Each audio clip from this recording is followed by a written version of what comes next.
जी बेटा, हमारी जो पहली स्लाइड है इसमें हम डिस्कस करेंगे एमसीक्यूज। ये देखें,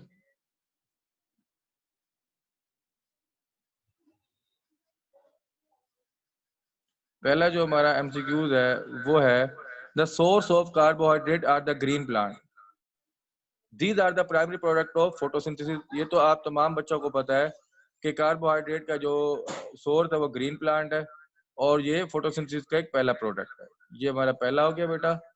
उसके बाद दूसरा क्वेश्चन है energy absorb to change the water from liquid to gas. जाहिर सी बात है, आप अगर देखें कि एक चूल्हे के ऊपर अगर आप वाटर को रख दें और जब वो वाटर अपने बॉइलिंग पॉइंट पे पहुंचेगा तो वो वाटर गैस में चेंज हो जाएगा। तो बड़ा इस चीज को ना हीट ऑफ वेपराइजेशन कहते हैं, क्योंकि वाटर उस एनर्जी को अब्सॉर्ब करेगा और अपनी फॉर्म को चेंज कर देगा। वो किस में चेंज हो जाएगा? लिक्विड से गैसेस में। उसके बाद आपको ये भी पता है तीसरे एमसीक्यूज में monosaccharide contain the carbon atom, और मोनोसैकेराइड में 3 से 7 कार्बन एटम होते हैं। अगर आपको याद हो, ट्राइओसिस, टेट्रोसिस,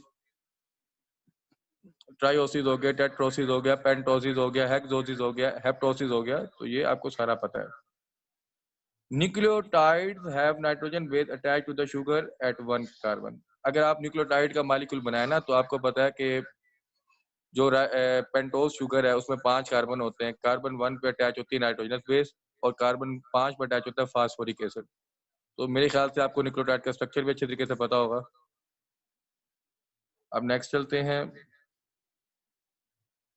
देखिए, नेक्स्ट हमारा जो क्वेश्चन है, dehydration and hydrolysis reaction involve removing और addition of the hydrogen and hydroxide macromolecule सब unit.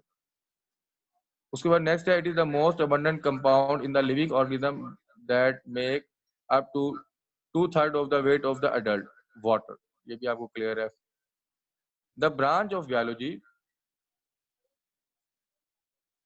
The branch of biology that deals with the study of inorganic and organic molecules that make up the body of living organism is called biochemistry. इसको हम biochemistry बोलते हैं। आपको clear है? Peptide bond is form on the P side. अगर आप topic पढ़े ना ये इसका ट्रांसलेशन का, जिसमें प्रोटीन बनती है, तो उसमें सारा बताया हुआ पी साइड क्या होती है, ए साइड क्या होती है, ई साइड क्या होती है। तो वैसे तो एमसीक्यूज में आपको क्लियर हो गया होगा कि पेप्टाइड बॉन्ड पी साइड के ऊपर बनता है, लेकिन इस पूरे प्रोसेस को समझने के लिए आपको ट्रांसलेशन का टॉपिक पढ़ना पड़ेगा। जी, अब नेक्स्ट जो हमारा क्वेश्चन है वो है, एक मिनट दोबारा इसको देखते हैं। Which of the following is termination code? UAA, ये तो आपको पता है, ये टर्मिनेशन कोड है।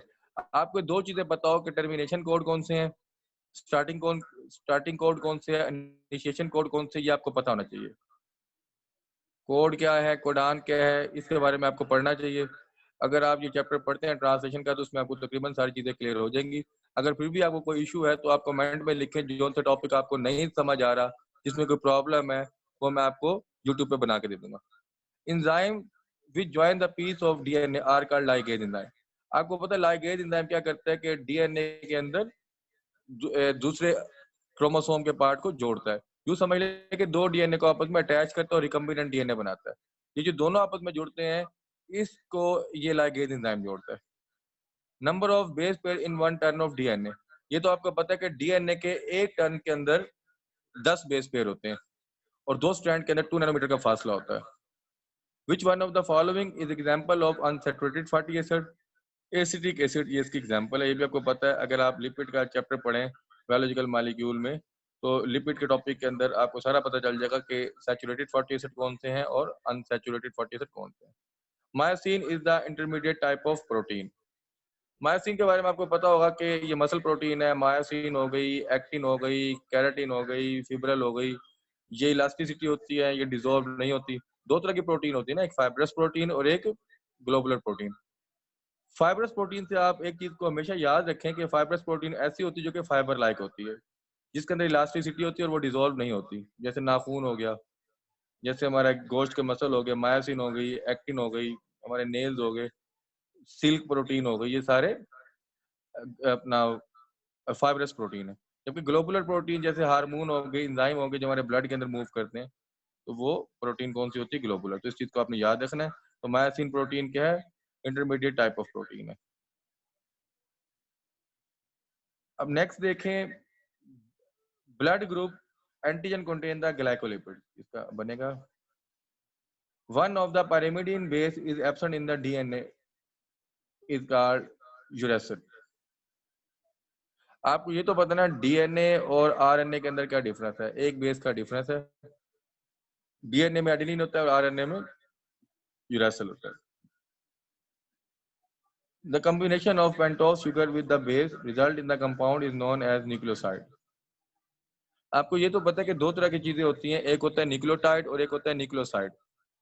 अभी न्यूक्लियोटाइड में क्या होता है, न्यूक्लियोटाइड में तीन चीजें होती हैं, कार्बन 1 पे यानी कि पेंटोज शुगर के कार्बन 1 पे नाइट्रोजनस बेस अटैच होती है और कार्बन 5 पे फास्फोरिक ग्रुप अटैच होता है, तो ये बनता है न्यूक्लियोटाइड। लेकिन अगर आप फास्फोरिक एसिड को हटा दिया जाए पोजीशन 5 से, सिर्फ पेंटोज शुगर पे अगर अटैच हो नाइट्रोजनस बेस पोजीशन 1 पे, तो ये न्यूक्लियोसाइड कहलाता है। ये आपको क्लियर होगा। अगर आप देखें the fatty acid are organic compound जिसके अंदर हाइड्रोजन, ऑक्सीजन और ये कार्बोक्सिलिक ग्रुप होता है, ये इसका ऑप्शन ए होगा।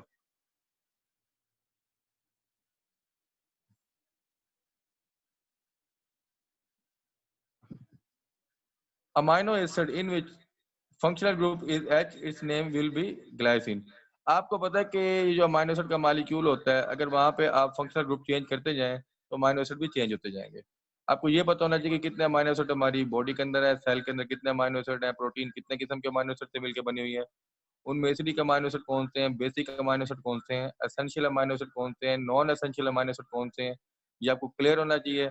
अमाइनो एसिड की पूरी बायोकेमिस्ट्री आपको पता होनी चाहिए। अगर उसमें कोई प्रॉब्लम है तो आप कमेंट में लिखें, मैं आपको ये भी पढ़ा दूंगा। Essential amino acid, non essential amino acid, acid amino acid, basic amino acid, neutral amino acid, ये सारा आपको पता होना चाहिए। The bond form between the glucose and fructose to form the sucrose. जाहिर सी बात है, जब ग्लूकोज और फ्रक्टोज आपस में अटैच होंगे, इनके दरमियान में जो लिंकेज होगी ग्लाइकोसिडिक लिंकेज, ये मैं आपको नेक्स्ट लेक्चर के अंदर ना बना के दिखाऊंगा। ग्लाइकोसिडिक लिंकेज क्या होती है, अल्फा क्या होता है, बीटा क्या होता है, पोजीशन 1 क्या होती है, पोजीशन 2 क्या होती है, किस तरह ये सारे बॉन्ड बनते हैं, ये बना के दिखाने पड़ेंगे। The covalent bond form between the two monosaccharide. देखिए, जब दो मोनोसैकराइड आपस में अटैच होंगे तो उनके दरमियान जो बॉन्डिंग बनेगी उसको हम ग्लाइकोसिडिक बॉन्डिंग कहते हैं। Amino acid attach at which side of RNA, ये देखिए 3 साइड with terminal hydroxyl।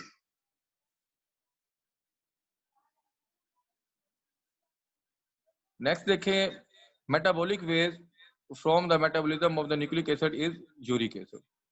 जाहिर सी बात है, जब न्यूक्लिक एसिड टूटेगा उसके अंदर मेटाबॉलिज्म होगी तो ये यूरिक एसिड बनेगा। Which one of the following is precursor of steroid hormone cholesterol. Antibiotics are actually globular protein.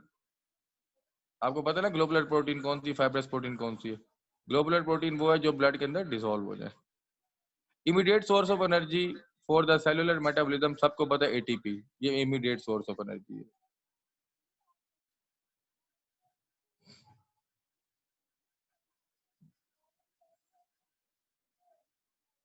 Ji, name the human tissue that contain about 85% water. Brain cell.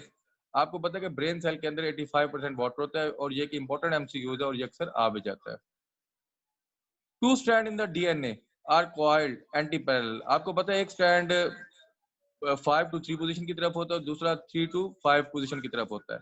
दो strand होते हैं, दोनों anti parallel होते हैं, coiled with each other in the form of double helix. तो DNA के दोनों strand हमेशा एंटी पैरेलल होते हैं, ये आपने याद रखना है। The force of attraction among the water molecule which hold the water molecule together, इसको हम क्वेजन कहते हैं। ये आप जब पढ़ेंगे ना क्वेजन टेंशन थ्योरी, आपको सारा क्लियर हो जाएगा। क्वेजन क्या है, एडेशन क्या है, टेंशन क्या है। Which of the following give the blue colour with the iodine. आप एक टेस्ट ट्यूब लें, टेस्ट ट्यूब के अंदर आप स्टार्च डालें, आयोडीन डालें, तो ये ब्लू कलर अपीयर हो जाएगा, तो कंफर्म हो जाएगा कि ये स्टार्च है। ये रिएक्शन आपने मैट्रिक में भी किए होंगे, एफएससी में भी किए होंगे प्रैक्टिकल्स के अंदर, तो ये चीज़ आपको पता होनी चाहिए कि कौन से कार्बोहाइड्रेट पे रेड कलर आता है, कौन से कार्बोहाइड्रेट पे ब्लू कलर आता है और कौन से कार्बोहाइड्रेट पे कलर आता ही नहीं है। अब देखें यहाँ पे the carbohydrate molecule which yield 2 to 10 monosaccharide on hydrolysis. ये तो आपको पता है कि जब हाइड्रोलाइसिस होती है तो मालिक्यूल टूटता है और 2 से 10 मोनोसैकेराइड बनते हैं, इसको हम ओलिगोसैकेराइड कहते हैं। डाइसैकेराइड भी कहते हैं, ओलिगोसैकेराइड भी कहते हैं। Amount of heat must be absorb और लॉस, यानी कि वो हीट जो अब्सॉर्ब हो रही है या लॉस्ट हो रही है, 1 ग्राम that substance change its temperature by 1 specific heat, 1 degree centigrade, इसको हम बोलेंगे specific heat of capacity. Water molecule का कैरेक्टरिस्टिक क्या है? एसिडिक भी है, बेसिक भी है। प्रोटीन वाज क्वाइंट, प्रोटीन के बारे में किसने बताया? बर्जीलियस ने।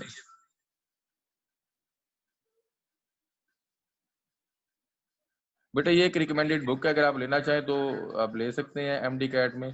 इस बुक के अंदर सारे जो है ना, मैं बताता हूँ, एक मिनट, एक मिनट मैं इसको ना क्लियर करूँ। जी एमडी कैट की बुक है, इसके अंदर प्रिपरेशन है, इसके अंदर पास पेपर बायोफिजिक्स केमिस्ट्री वो सारे सॉल्व करके दिए हुए। इसके अलावा कंप्लीट बायोलॉजी के एमडी कैट की प्रिपरेशन है यूनिट वाइज, तमाम यूनिट इसके अंदर जो है ना यूएचएस के सिलेबस के मुताबिक दिए होंगे। जैसे सेल बायोलॉजी हो गया, बायोलॉजिकल मॉलिक्यूल हो गया, एंजाइम हो गया, ह्यूमन फिजियोलॉजी हो गया, एंड तक जो है ना इसको जो है ना सारा एक्सप्लेन किया हुआ है। अच्छी बुक है, अगर आप इसको लेना चाहें तो आप ले सकते हैं। नेक्स्ट हमारी स्लाइड है। थैंक यू बेटा। हमारा आज का ये टॉपिक था, अगर आपको इसमें कोई प्रॉब्लम हुई हो तो आप जरूर कमेंट्स में शेयर कीजिएगा।